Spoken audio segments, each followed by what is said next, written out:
Order online at picassospizza.net.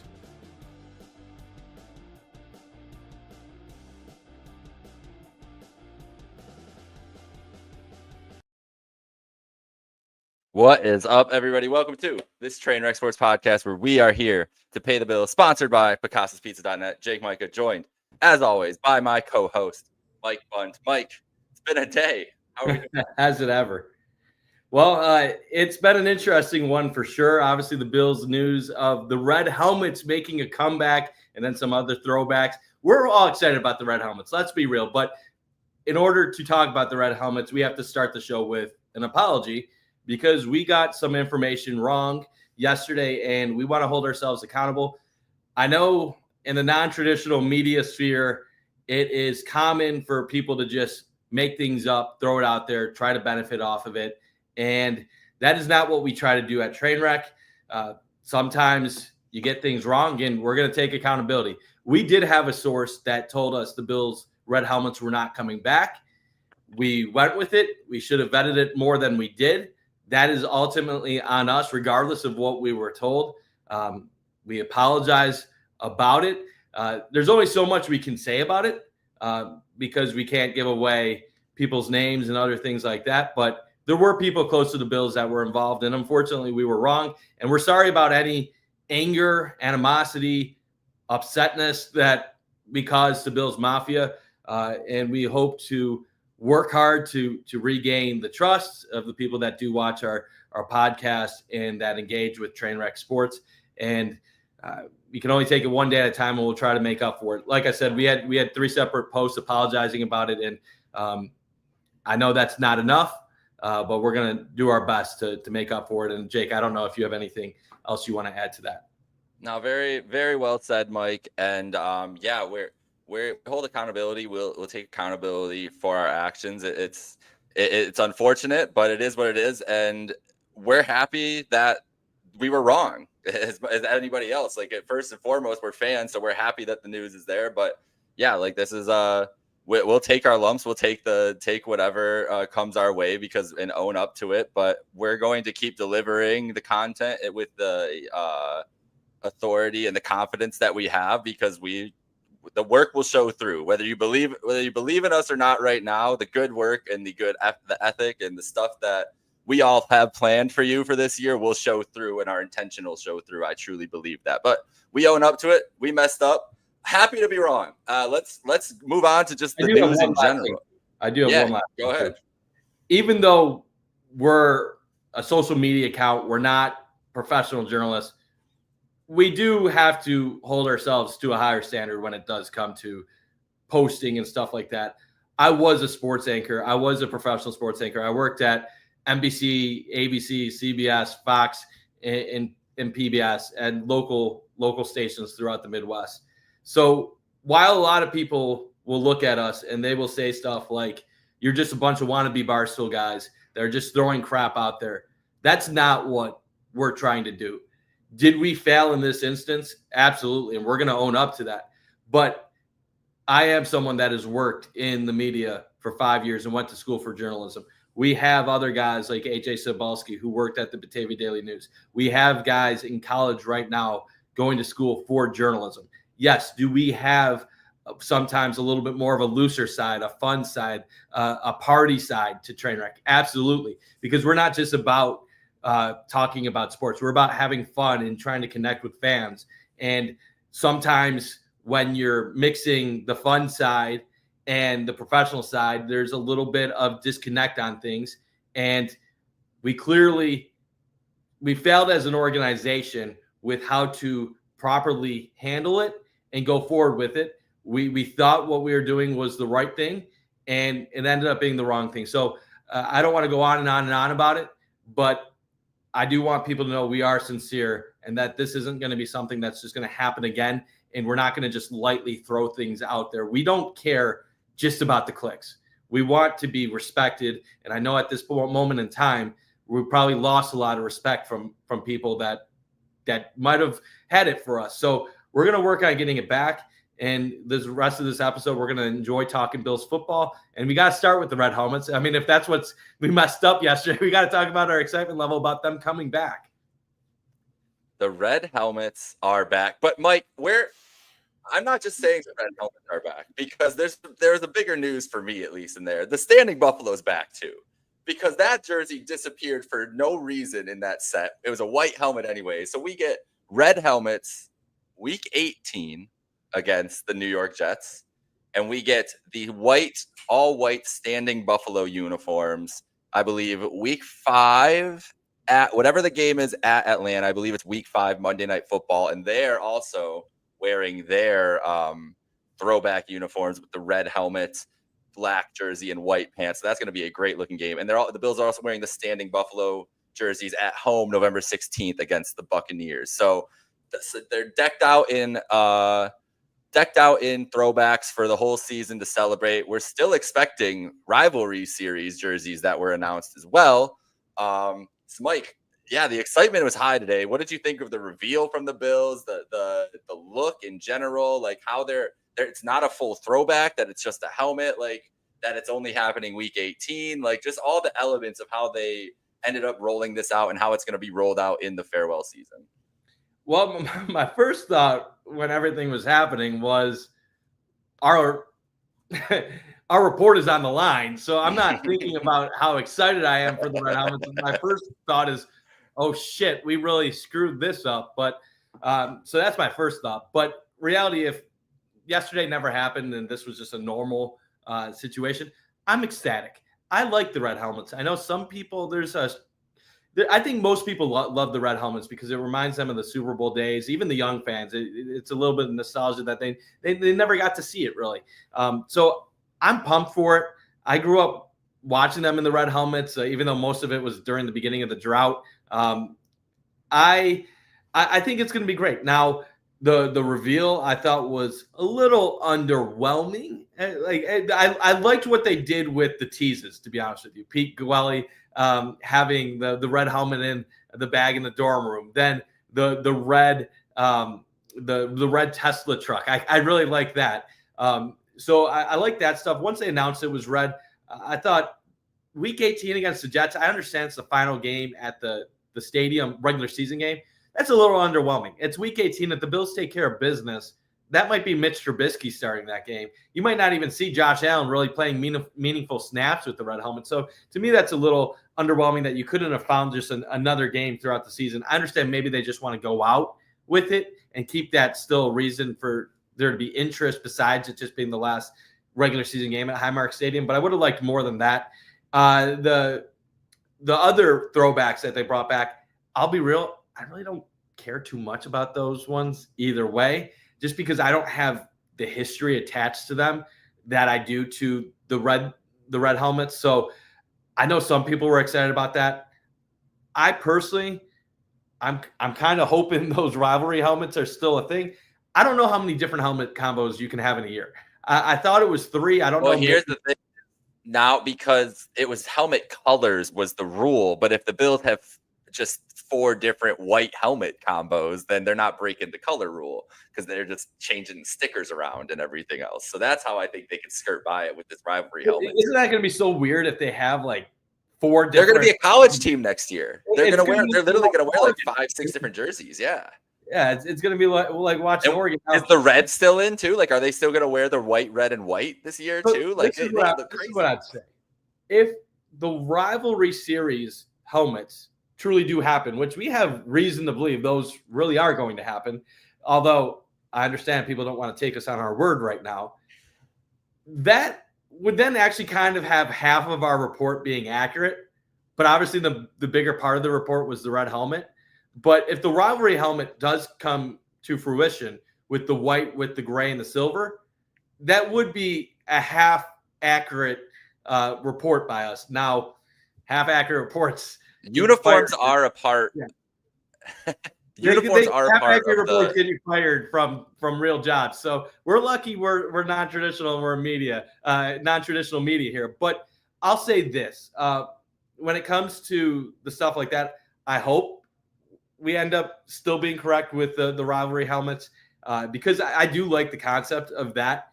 And let's be real, overall, we're talking about uniforms. We're talking about jerseys. It just tells you how passionate this fan base is that they care so much about what a player is wearing on their head or what they're wearing jersey-wise.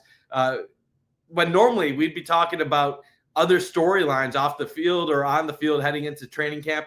This Bills team is just full of so much talent and honestly players that kind of are focused on the team concept that it's weird that we're talking about this. There's so many things that we're not focused about besides what's on the field. We're focused on the new stadium. We're focused on helmets. We're focused on saying goodbye to Highmark Stadium. And the last thing we're really focused about is what's going on in the field, because I think we already have a good idea about what they're going to look like when it comes to training camp and what's going to happen on the field.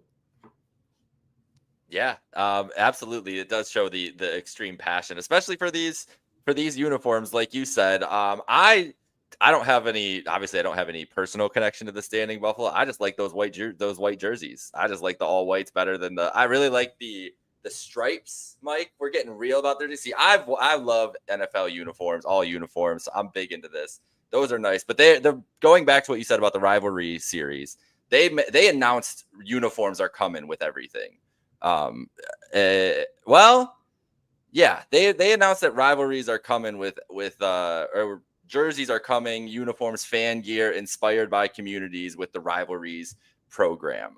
So we'll see what happens with that. I'm sure when they do that, that's all together. Like the league is going to take the chance to make that announcement on its own. So we'll see what happens, but it's going to be the Bills are going to look good.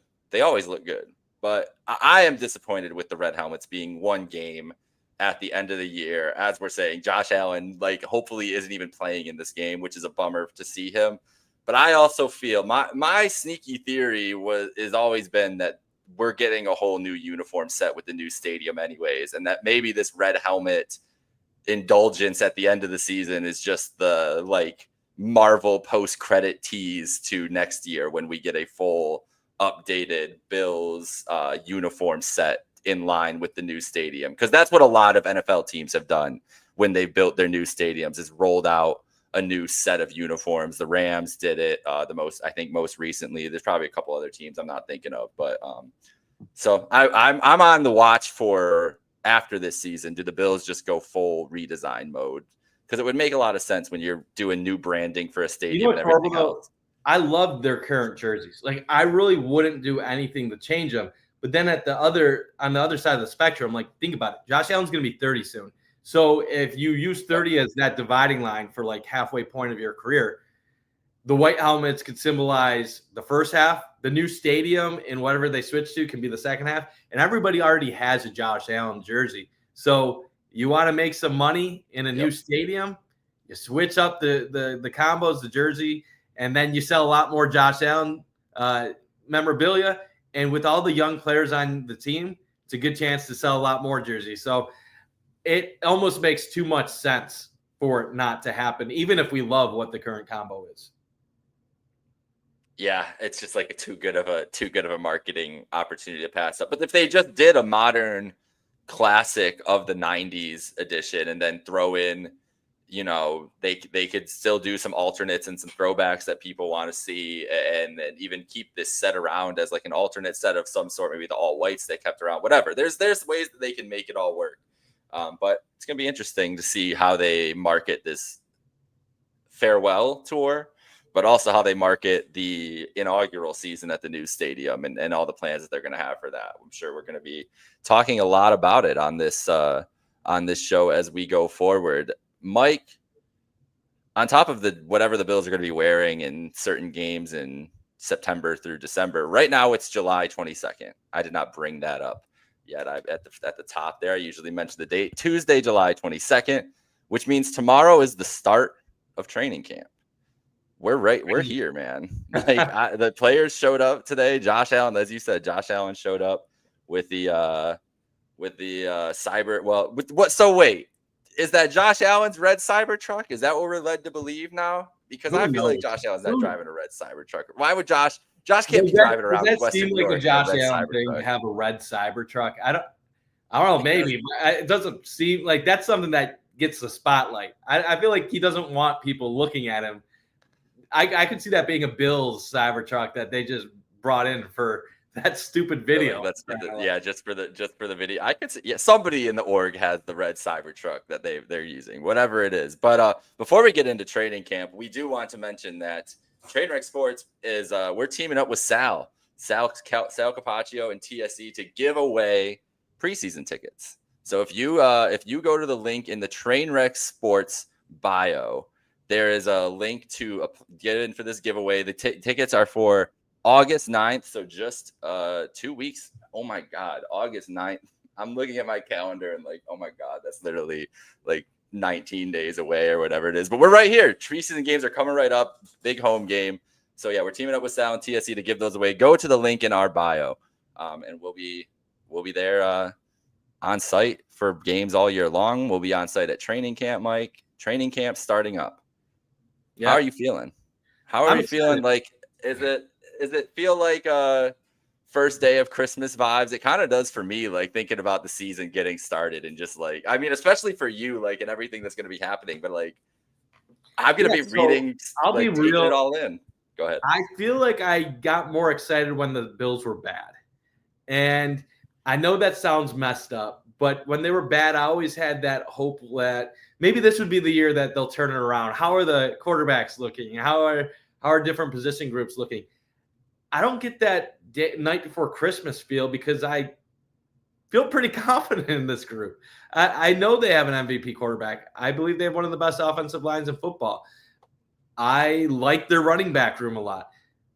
Surprisingly, I'm not anti-receiver room. A lot of people, the one room on offense they're critiquing and being hard on is the receiver room. I actually like what they have in their receiver room. Defensively, there's a couple positions with questions. You could point to safety behind Taylor Rapp. Maybe you even have Taylor Rapp as a question. Linebacker, is Milano going to hold up? Defensive end, is Joey Bosa going to hold up? And then even D-tackle Daquan, what are you going to get out of Ed Oliver? So maybe there's some questions on the defense, but I feel like they have enough depth at a lot of those spots to get by and make up for it, even if some guys do have down years. But yeah, I'm excited to be there. I'm going to be at a lot of the practices if everything goes according to plan. I have tickets to two in Rochester and the blue and red at the stadium. And then there might be a few other opportunities to go as well and maybe provide some content. So we'll see about that. But yeah, I'm excited, man, because you know what? As much as I enjoy the summer, training camp is the beginning of the fun time of the year for me. I love nothing more than football season. And that's not just NFL. I love NFL. I love college. And then if I'm calling the games, bring on high school for all I care. So I am excited, but it's more measured because I already know what I'm expecting, and it's about staying healthy and not having injuries or other things pop up, which I don't think will. And then there's the other element of having Hard Knocks involved, to where we're going to be able to see a lot of this from another vantage point that we've never seen before. So I'm excited about that as well.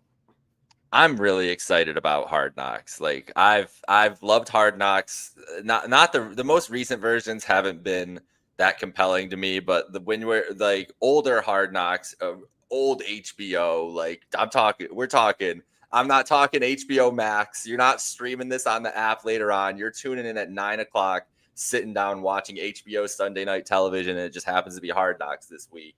I'm a big fan of what this show is at its peak. And I don't know if the Bills are going to allow Hard Knocks to do that, but I think them taking the angle of doing like I've talked about it a couple different times on here, but doing a team and doing a season of Hard Knocks on a team that is on the precipice is really what Hard Knocks originated from. Like it was early on as the Ravens, it's the Jets coming off of championship game experiences, and like, what is it like to get so close and then try to, fine tune your team to really get to the mountaintop? That was like why Hard Knocks was compelling. And then teams were like, we hate this. We don't want to do this. And the league had to start using teams of lesser value or just not teams that weren't as interesting, whatever it was, and all the different machinations of them having to be able to forced teams to do Hard Knocks over the years, just created for some boring television, especially once you get into like week 3 and week 4 of Hard Knocks. This feels like a completely, like they've clearly tried to reinvigorate the brand the last couple of years, whether it be the off-season Hard Knocks last year, which no team ever is going to do again. Shout out to our old friend Joe Shane for that one, because he basically ruined that for everybody else. But the in-season one, Mike, I don't know if you watched that at all this year with the division. While it doesn't go as in-depth, if you're a fan of just like the NFL film style and just like that behind the scenes footage, it's awesome. They're like, to have that kind of access during the week while the guys are in between the lines and like really grinding during the season is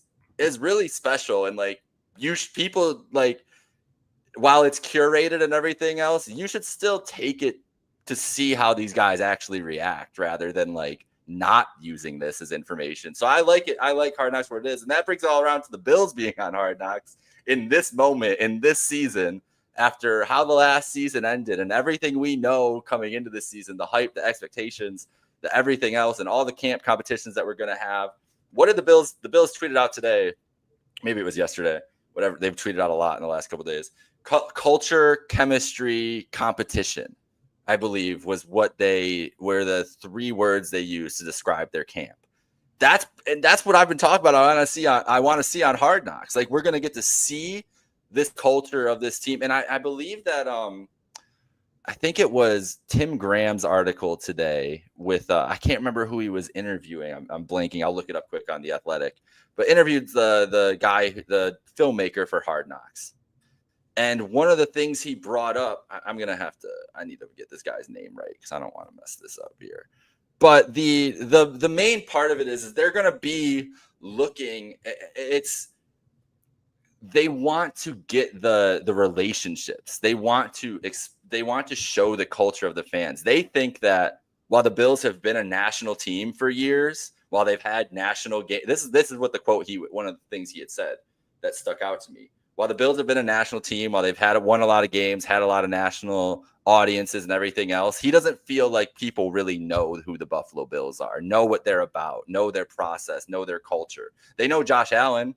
They know Sean McDermott memes now, but they don't know like what the Bills are really like about as what makes the Bills tick. Like there's been so much about the Eagles and the Chiefs and the Ravens and how those teams tick. There isn't as much about what the Bills do. And that's what they're going to try to show, like the personality of this Bills team. And we know that this Bills team has a great personality. We know they're a fun team to be around. We know that their culture is great. And we also know that this camp is going to be extremely competitive, especially in a bunch of different positions. So I'm interested to see how the filmmakers try to do it. This is a good point, though. If they don't want to do anything with it, if McDermott really just hates it and they just make it a pain for the filmmakers, it might just be Bills embedded on HBO, which is fine. I still like that footage and everything, but it's not what Hard Knocks is. I think the filmmakers are thoughtful with this and going to make something compelling, though. Honestly, I think it's compelling if you like football, and if you don't like football, it's not compelling. The drama that people talk about in Hard Knocks, I just don't find that as interesting. Because, like, let's be real. Like, they used to have people in the office with the coach or general manager while they're about to cut them. Like, you don't see that stuff anymore. It's a lot of it is just crappy teams that have just been selected based on how the selection process was, and just be the same stupid stuff. Oh, here's a positional battle between 2 mid players who both stink and one of them is going to win it out, or this happened because they're frustrated. Like, I don't think having a bad team is less compelling. I think it's just as compelling for people. Maybe it won't have manufactured drama or some of the other stuff, but a lot of people just want to see what Josh Allen is like. I don't think the average sports fan outside of Buffalo really like knows Josh Allen the way Bills fans know Josh Allen. They might know he's a little bit of a goofball, but they just see a small little segment during a game. They're not watching Bills Embedded. They're not watching the pressers and the Bills content that comes out all the time. So I really do think this is an opportunity to really showcase who Josh Allen is when he's just joking around, when he's with his teammates. And I think that's the number one marketable thing about this Hard Knocks. It's about Josh Allen. That's by far number one, in my opinion. They can focus on the relationship with fans as well. Personally, I don't know if that's going to be as interesting. They might have to manufacture some storylines, which the Bills always do. There's always some kid or some story that they connect to the team throughout camp and other stuff like that. But the Bills fandom at camp is different than fandom during games. It's a way more family atmosphere. It's not as wild and crazy. So if they go into training camp saying, let's showcase like how crazy these fans are and hope that like people are like face painting and going crazy, like I think they're going to be a little disappointed with that. This is going to be more of like this. I bring my kid, I bring my nephew, my niece. Like we're having a good time. We're getting cotton candy, or we're getting a lemonade because it's 87 degrees and I'm sweating my butt off on metal bleachers. So I think, like I said, number one focus is Josh. I think another storyline is going to be the receiver room with who steps up behind Shakir, Palmer, Elijah Moore, guys like that. James Cook is probably going to be a story early on. Just he threatened to hold out entering the last year of a contract, didn't have that extension. Is he happy? Is he holding in? Is he practicing like normal? And then defensively, I could see them having some focus on Joey Bosa, big name acquisition of the offseason. Is he healthy? How does he look? And then the last couple I could think of is probably going to be that secondary room. Maxwell Hairston, first round pick corner. Is he adjusting well while getting mentored by Trey White, who's back in Buffalo? And we all know Trey is fun and goofy on and off the field with guys like Dorian Strong. And then you have Jordan Hancock. And then obviously I missed this on offense. Deion Dawkins. They're going to give Deion Dawkins some Dawkins time because that's a gimme. Deion's going to demand Deion Dawkins time. Deion wants some of that snow time on air. So I think it's going to be a solid show. I don't know if everybody outside of Buffalo is going to find it that entertaining, but I'm going to be real. I don't really watch Hard Knocks when it's many other teams. So it's really just for content creation, people that like football that are going to randomly stream or scroll by a channel, they'll tune in. And then it's going to be a lot of Bills fans. And then some people are going to tune in because of Josh Allen. And then some people just like football and they need something to get them to the regular season. So I think it's going to be a good show, but I don't expect anything like fireworks related.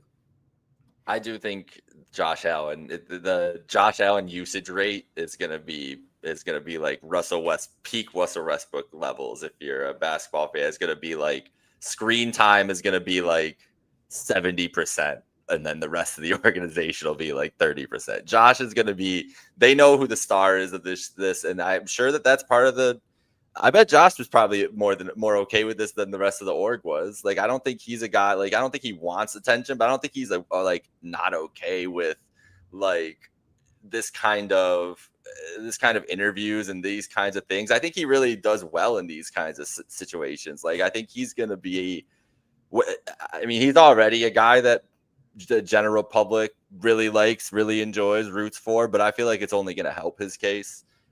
Being on this show and some of the clips and stuff that will come out, just like as you said, the goofiness. Like, I just feel like there's so much camaraderie stuff that I'm really excited to see. Like the competition, like the ping pong we hear about them doing, and just like pranks and like things like that. Like the players are going to let us in on those fun aspects of the Bills culture, I imagine, and that's what's going to be the stuff that I think takes hold in the sphere for, like the Pat McAfees of the world and the Rich Eisens and everybody else who's going to talk about Hard Knocks the next day. Pardon my take. All those shows when they review the Hard Knocks, the football focused shows, I think those are the things they're going to take away. Is like, damn, the Bills have fun. Like, Josh Allen's a fun guy. He's a great leader to be around, and they're just. It's not just him though. That whole locker room is just infectious group. Dare I say, I think the Bills need that because yes. If we're going to be real, there's this perception of the Bills from other parts of the country that they're just a lot of people, they find the Bills annoying. Like, think about that whole Lamar, Josh Allen debate. Like, there's a lot of people that still think that Josh Allen gets favoritism just because of him being a white quarterback versus Lamar being a black quarterback. They don't see the charismatic great side of Josh that we all see. So I think us as Bills fans, we all know it because we absorb all of this Bills content, but there's still a lot of football fans across the league that really don't know who Josh Allen is, especially because when he's on camera, when he's getting interviewed post game or he's in a press conference, he's very humble. He is not a very me person. And like you think of Joe Burrow. Joe Burrow is a great quarterback, but he has that fashion sense. Like he dresses like for success. Like he stands out in his own way. He's smoking the cigars in the locker room after winning playoff games. Like Joe Burrow has a charisma to him that really stands out. And I feel like fans across the nation know that. Lamar Jackson, he obviously has that flashy style of game. Mahomes, he just wins and he talks like Kermit the Frog. But with Allen, there's really everybody knows he's married to Haley Steinfeld, but there's really kind of that farmer, big white man farmer vibe where like, yeah, he runs over people. Yeah, he has a big arm, but like you don't really see him. Like everybody says that plays with him calls Josh a dog. But how many people that are football fans across the country know about that level of dog? Like they don't see him dabbing up his teammates every pregame. They don't see him talking and getting along. So like I'm hoping they show some of that fun dog side of Josh so that the rest of the country can see what we already know as Bills fans. There's no doubt in my mind there's going to be plenty of clips of Josh Allen chirping Bills players on the secondary because of something he did in 7-on-7s or 11-on-11s. No doubt that we're going to get a lot of footage of the Bills competition at camp and the way the offense and defense competes. Like we know how they compete like that is one of the things that the reason the Bills are so good is, and the reason they are so balanced is, and they have these two great units is because these two great units go against each other all the time. And those guys have talked about that at length. Like if you read the reporting of the last 5 years from all the great Bills beat writers, like that's one of the things the guys talk about is we learn a lot because iron sharpens iron. Like we're a great team all around. And I'm just excited to see how they bring that competition out on the screen. And like Steve's saying here, the competition on the defensive side of the ball. And you mentioned Hairston and Trey White, and we talked at length last week about that. To me, I'm cornerback room. So excited. Yeah, and Christian Benford, I keep talking about Christian Benford, but we gotta keep talking about Christian Benford. He is not ranked by ESPN as one of the top 10 cornerbacks in football. Christian Benford needs to get a spotlight here, like of how his craft. What is a guy like him who's an all-pro level corner? How does he prepare for the season? Like that's interesting in that cornerback room. But the safety room, Damar Hamlin. You don't think Damar Hamlin's gonna be a big topic about this show too? Like we haven't even mentioned his name yet. That's the one that Bills fans don't want. We don't want to hear about. Bills fans don't want to hear about it, but you know that Hard Knocks is going to focus on it. And that's the one that fans across, it's funny because we talk about how fans across the country might not know who Josh Allen is as a person. Mm-hmm. Unfortunately, fans across the country are going to think that Damar Hamlin is some super beloved player by Bills Mafia, when in reality, unfortunately, he's kind of not that he's not loved. Damar Hamlin is obviously loved by Bills fans, but what happened on Monday Night Football made him a sympathetic figure to the rest of the nation. And in Buffalo, more so, he's viewed as a backup safety, which fans aren't going to want to. It's one of those blue collar Buffalo things. You don't want to see the guy that's the backup getting hyped up when you don't think he's the guy that deserves the role. And I think that leads the Bills Mafia sometimes, I think, being a little bit more critical of him than you would be if he was just a normal backup safety in the league, because they're going to see him getting the hype. They're going to see him getting the attention. And Bills fans are probably going to be more critical of him as a result of that. Yeah, man. It's going to be wild. I can't it's all of it's happening, Mike. Everything's happening in this off season and in this season. It's all coming to a head here. I don't know what to think about it. As a man who does not believe in coincidences, usually it does seem to things that it's either setting up for a great success or a horrible tragedy. One of the two. I don't know. Well, we'll see how it plays out. I'm feeling good though, Mike. Like we're less than 24 hours away from the start of camp. I'm excited to see all the coverage from you specifically, but from everybody on the timeline tomorrow, and just the excitement of Bills fans right now as we're ready to go. I can't echo the sentiment more. I don't care about summer anymore. Like I don't like what summer. Like yes, it's nice that it's warm out. You know what it's gonna be tomorrow here in Chicago, Illinois, Mike?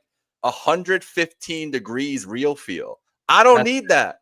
I don't need that. So I'm welcoming, like, get me to September. The fall is my favorite time of year. I can't wait for football season. Like I said, this is Christmas morning. It really does feel like Christmas morning because it's that. Like, I hope we had a late arriving summer in Buffalo this year. I can't just wish that away, man. Like it didn't get nice until like late June here. So I still feel like it's like the late June, beginning of July right now. It doesn't feel like it is July 22nd, man. It does not. I need at least a month more pool time. Hopefully 2 more months if you can get a nice September. Oh, I just want 65 degrees, Mike. That's all I ask for. Nothing more, nothing less.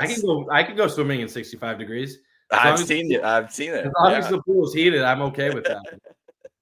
Even if it's not heated, I could survive for a little while. You could do it.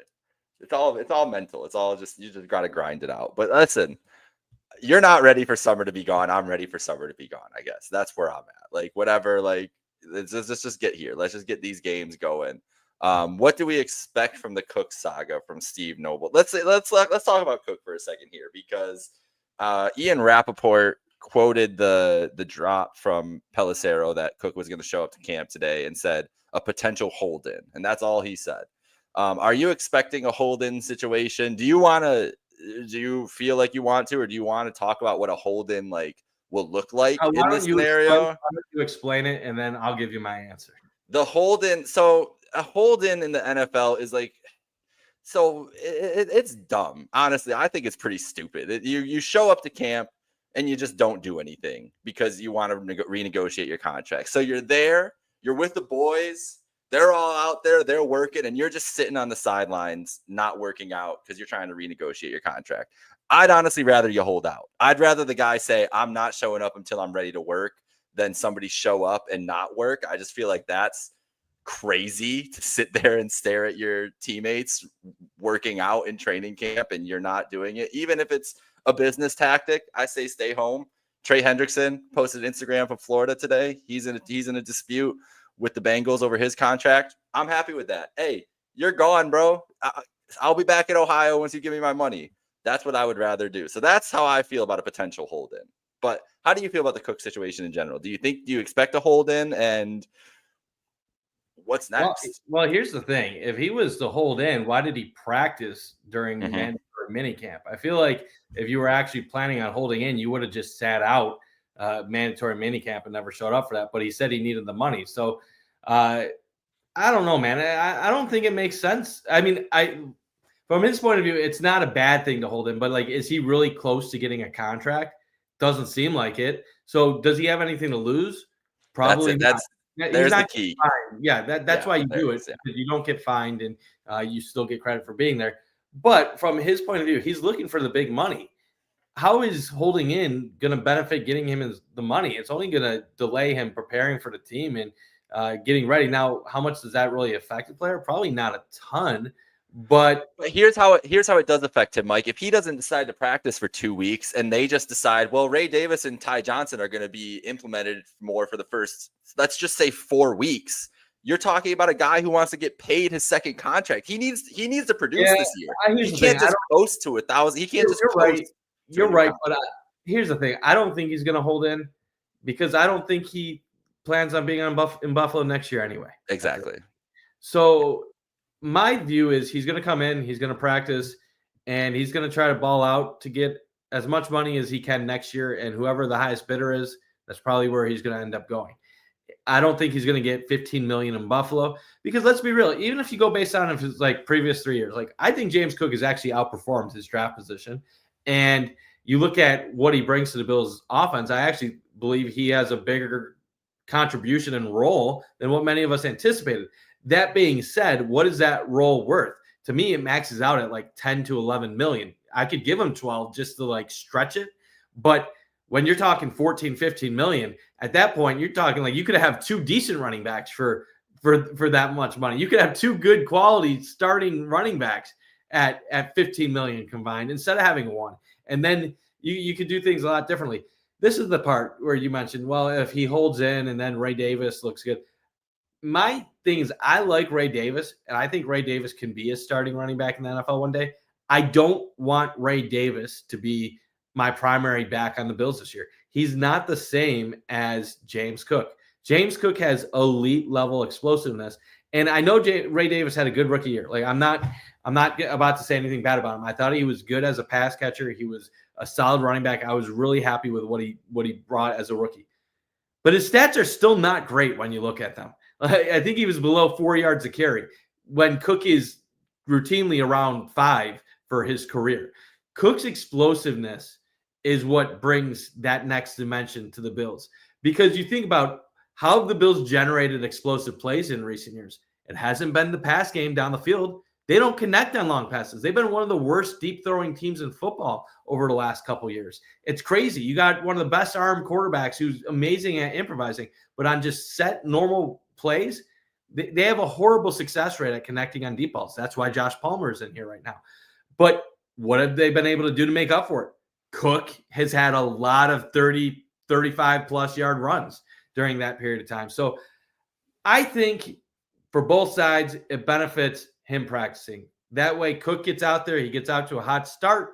He can put up the numbers during the regular season. The Bills have faith in him. They're ready for him to go off. And then if he goes off and he gets 10 plus touchdowns again, 1,000 yards again, okay, if someone wants to pay him $15 million, so be it. He can leave. If he doesn't get the $15 million and the Bills offer him 11 or 10 and the rest of the market is 8 or 9 for him, well, then you have an opportunity to come back to Buffalo. If you leave for less than 10, 11 million and you go somewhere for 8 or 9, well, then we know you just wanted to be in a certain location or you wanted out at that point in time. I don't get the vibe that Cook hates Buffalo. I don't get the vibe that he wants out of Buffalo. My vibe is that this is purely monetary right now and that the Bills and him just have 2 different values. And if the Bills met his value, I think he would be totally fine on staying on board. I just think the Bills have a limit. And when you've extended 4 players in one offseason, it's hard to extend on that, especially when several of those players probably took a slight discount to stay with the team. And you're a player on the opposite looking to get more than what most people would say your value is. My impression is that he's going to just cash out for whatever that highest contract is for the longest term, most guaranteed money, whatever it is. And that's probably not going to be Buffalo. And that's fine by me because I think that's good business generally in the NFL. If it's not a Saquon Barkley or Christian McCaffrey level guy. And listen, if he does that, if this year he's Christian McCaffrey, then pay him everything. But he hasn't been that in his career. And he's a very good player. But when you are a great team and you have to pay for a great team, sometimes you have to let go of good players to be able to afford to keep other. You have to lose a little in one margin to gain more in a more vital margin to this team. I think would this team be a Super Bowl contender still if it was Ray Davis as a running back starting this year? I think so. They would, but the replacement. They would, man. But he does have more of an impact than what fans. I'm just talking about what, like, I don't think compared to other positions on the team. Like, if Deion Dawkins is replaced by a replacement level player, the Bills are fucked. If James Cook's replaced by a replacement level player, they're going to be okay. This is tough, man. You're right. You're right. But I think a lot of people are going to downplay the whole running back is a meaningless position. They're going to overplay. I mean, the whole running back is easily replaceable, and you can get another guy that can do exactly what Cook can do.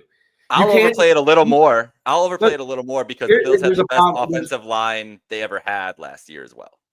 Yes, I agree with that. But this offensive line on paper wasn't one of the best offensive lines that they were supposed to have.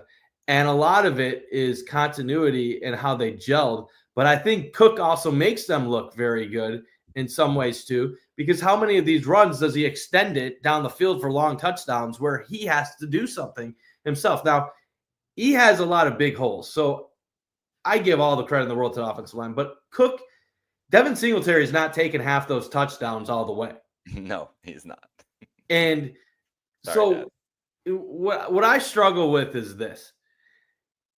Running backs have been devalued in football because there's a million of them. There's a million of them that have different skill sets. But coming in, we question, can James Cook be a bell cow? And granted, like, he's never going to be that 250 plus carry guy, but he's already at like a 200 carry like back status right now. Is he the best blocker? No, he's not. But we're talking about a guy that has elite level explosiveness, 1,000 yards plus the last 2 years, tied a Bills touchdown record. Now, is he probably going to have a regression to the mean this year? Yeah, probably, definitely. I would expect him probably be like 7-8 touchdowns, not 16 or whatever it ended up being. But I don't know if Bills fans if we should be the ones talking down running back when we had Devin Singletary in the backfield for all those years. We saw firsthand how that can hurt this team. And I'm not saying that to say anything bad about Devin Singletary. People will say, like, Singletary's great. Singletary was elusive. He could turn a 2-yard loss into a 4-yard gain. But Devin Singletary had no explosiveness at all. And what does that then put the pressure on? It then puts the pressure on your receivers to make those explosive plays. Now, ideally, the Bills should be making explosive plays in the passing game. But why did they get by as an offense last year? It's because they had Cook. If the Bills had Devin Singletary as their running back last year, they would have been in deep trouble as an offense, because a lot of those big runs that Cook got never would have happened. And then they would have needed receivers to step up, tight ends to step up. Tim, I'm not hating Motor. Motor is a good running back. I'm not hating on him. I knew it was coming. But there is a difference between a guy that can get 4.5 yards per carry and never gets 15, 20, 30 yards versus a guy that can routinely get 20 yards on any given carry. James Cook just needs a teeny hole, and he can take that 20 yards in an instant. Devin Singletary, like, that's like him bursting out for a big one. And that's the difference. People say with running back, you should only pay the elite ones, the McCaffreys, the Saquon Barkleys, the Derrick Henrys, guys like that. I don't think Cook is that level, but Cook ain't that far behind that level. Cook is probably running back 5, running back 6, running back 7 in the league, somewhere around there. I know some of the rankings are lower on him. He personally doesn't get enough carries to get higher on that list. I have my rankings right here. We did this a couple weeks ago. I know we did this a couple weeks ago. So I think we said somewhere between like 6 and 8. But right, I really do believe you can't just devalue everything at running back, because how much of a difference did Ty Johnson make to the Bills last year? Just in the passing game alone. How much of a difference did Ray Davis make at times in the pass game and the run game? Like, I don't want to oversimplify running back to the point where we just think you can just replace anybody on your team with somebody else and there's going to be no trade-off. This is the same fan base that was freaking out about guys like Zach Moss and Singletary not being enough in the backfield just a few years ago. So we have to have an appreciation. I think that was the ESPN rankings that had Cook 8th. Like 6 to 8 is a good spot for me. And when it comes down to it, if you have other weapons in your offense, yeah, it probably doesn't matter who you have at running back. But looking at the Bills offense, can you look at any one player and say, this guy is a stud that is going to be great no matter what? Maybe you'd say Khalil Shakir. But even in Khalil Shakir's case, are you talking 1,000+ yards? There is no Diggs on this team. There is no elite star talent offensively. There's a lot of guys with potential. Shakir has potential. Kincaid has potential. Obviously, guys like Palmer and Elijah Moore have potential. Keon has potential. But James Cook is the number 2 player on this offense in terms of star ability and being able to go off. When anybody's going through the Bills offense, it's number 1, Josh Allen right now. It's number 2, James Cook. Yeah, I don't disagree with his talent level. So that's not where my point came from with this. Everything you said about his talent level is true. He is a very talented guy. I mean, he was drafted high for that reason. He's shown it. I do think I do think a lot of the ratings this year have been inflated by 16 touchdowns. He ain't scoring if he scores 16 touchdowns again this year, more power to him. He's not going to score 16 touchdowns again this year. He had 2 before that in a year where he had over 1,000 yards. So it's more likely to be somewhere in the middle. And that's where a lot of notoriety and a lot of things come from too. Now the yards, and he's a talented player. I agree with that. Everything else, I'm with my dad here. Could he be increased? Could he go up to that range, or is it perfectly set up for him right now with that? That's what that's it. But that's the thing is, like, when you're talking about, when you're asking me to pay a premium for a guy, that's why he's just right on the cusp. That's why it's such a hard conversation. It's right there where I'm like, that's why I'm with you. That's why I know we're saying the same things. It's really hard because he is really good. But I'm with you on not paying the premium. What I'm saying is two different things. I agree with you on not paying the premium for James Cook. I agree with you with where you think James Cook is ranked. All I am saying is it's a semantics issue where you can think James Cook is good. You can say that he's worth a good amount of money and it's a top 10 running back. At the end of the day, is he going to get what he wants? Probably not. And then the only other thing I'm saying is there are fans that will devalue him overall just because he's a running back. That's what I'm saying. That's fair. He is a high-level running back. It's like goalie in hockey. The top goalies make a difference. The bottom goalies make a difference in different ways. The top goalies steal you games, and the bottom goalies give away games. And then the middle 20 goalies, they don't make a difference who you are. If you have a middle goalie, you're better off paying them cheap than paying them a lot of money. James Cook, the question with him, is he one of those middle 20 running backs, or is he part of that top class? If he's part of that top class, give him the money. The tough part with him is I think he's just below that top class to where he's not worth the money, that he can change a game by himself, but he's also better than a lot of his peers. So it's tough finding an appropriate dollar amount that justifies his skill set. So what a lot of people are going to say is, oh, you could just draft someone in the 3rd round. Well, if you're getting the 23rd, 24th best running back in the league, that guy is not going to be as good as the 8th best running back in football. But from a salary allocation, you're going to be paying them much less. You can use that extra money to other positions, but you will have a slight drop-off in your offense by making that switch. That's all I'm trying to say. It's not that it's not worth making the switch, because maybe you help your team out in other areas that are needed to improve, or maybe you retain somebody with that extra salary cap that you're not spending on Cook. But you will have a drop-off. People act like you can just go from the 7th rated running back to some rookie 5th rounder or 4th rounder, and that you shouldn't expect much to change. Sometimes not. Sometimes yes. I think in James Cook's situation, if he ever left the team, you will see a drop-off. You will lose some of that explosiveness, and the Bills will have to make up for that in other areas. But at the end of the day, do you want to pay a running back $13 million just for explosiveness? I do not.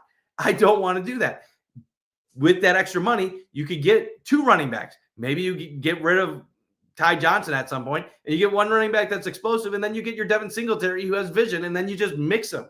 So there's a lot of different ways you can go about it.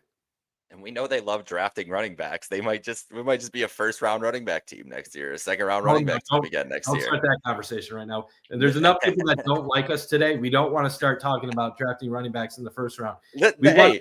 Going into this.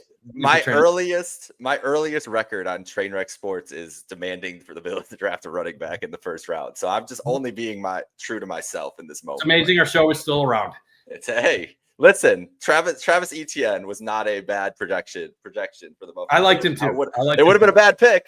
Would have been a bad pick. I agree. Now, wait, was that the Elam draft though? So maybe it wouldn't have been the worst. I don't even remember. I like the Jets running back. I wanted him early in the 2nd round. I wanted Breece Hall, and Bills fans thought I was crazy for loving Breece Hall. And honestly, in Buffalo, Breece Hall might have turned into something special. Yeah, Breece Hall jury's still out for him. I have faith in, mostly because I have him on a couple fantasy teams. But this is one thing about James Cook. This is a fun fact, Mike. This has nothing to do with football. Did you know that James Cook, his middle name is Dalvin, and Dalvin's middle name is James? Wow, That I think I did hear that one time. That is kind of interesting. It's pretty wild. I looked up Dalvin Cook. And it's a Dalvin James Cook, and I said, "Am I being pranked? What's going on?" And then James Dalvin Cook. So there it is. I never would have. That means, I mean, Dalvin's a little older, so that means they had that planned forever. Like they knew James was coming a couple years down the pipe. They're like, all right, when this second boy comes, James is ready for him. So I respect it. Great I do want to address this point by Steve right here. Yes. I disagree with this, Steve, and it's not that I don't understand your logic. I just think that defensive end has been such a tough spot for this team, especially in the playoffs when it matters, that they are just praying. They're throwing out prayers that Bosa's healthy and that he could play in a game against Mahomes and bring it for that one game.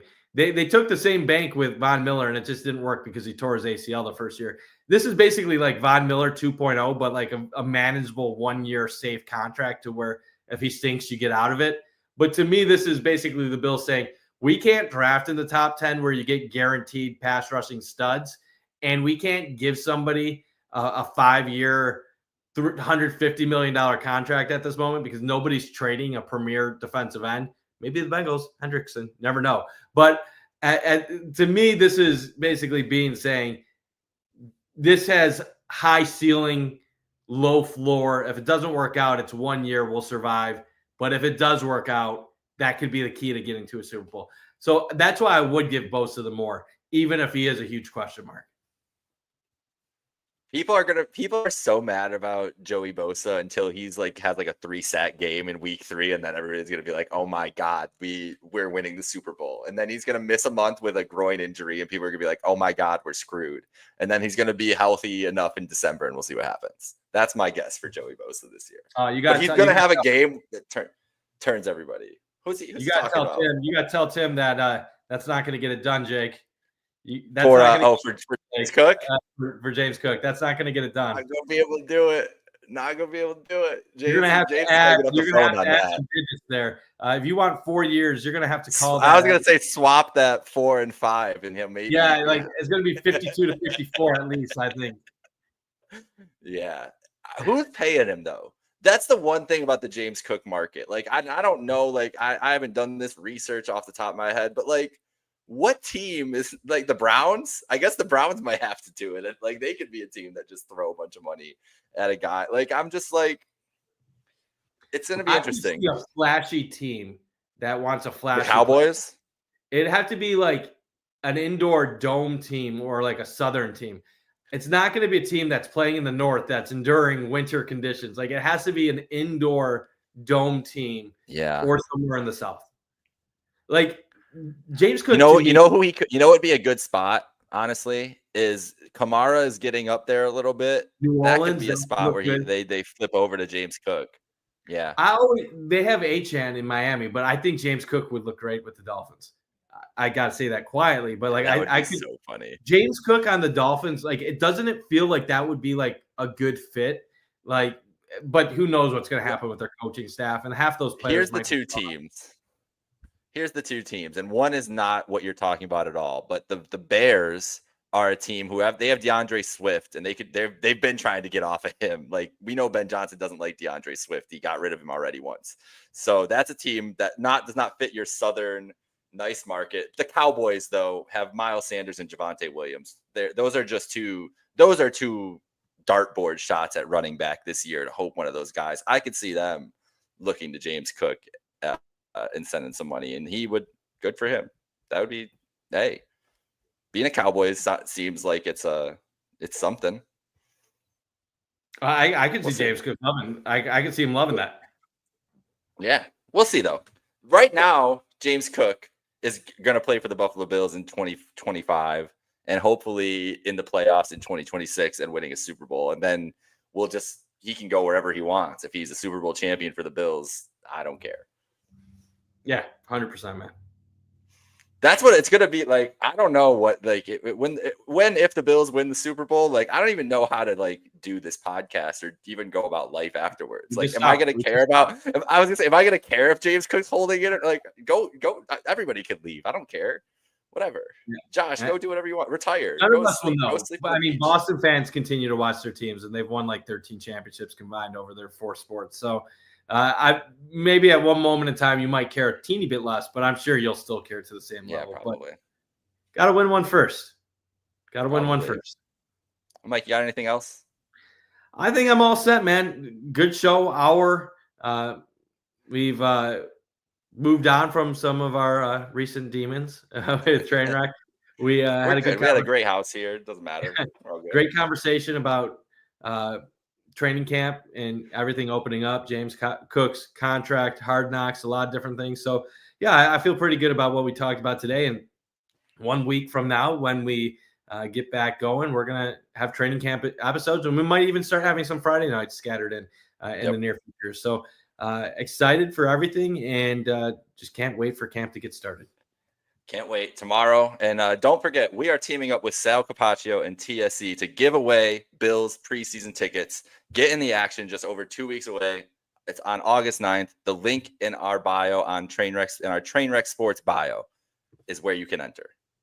And shout out to our sponsor, Picasso'sPizza.net.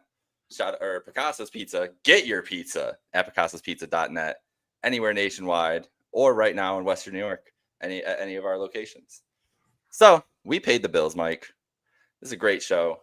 Thank you, everybody who tuned in and joined along tonight. And we can tell like our conversation here, seeing the comments, seeing the timeline the last couple of days, everybody's excited for Bills football. And we get started tomorrow. Like if you're following this team year round, we get started tomorrow. So excited to get it going. Thank you, Mike. Thank you, everybody who tuned in. Go Bills.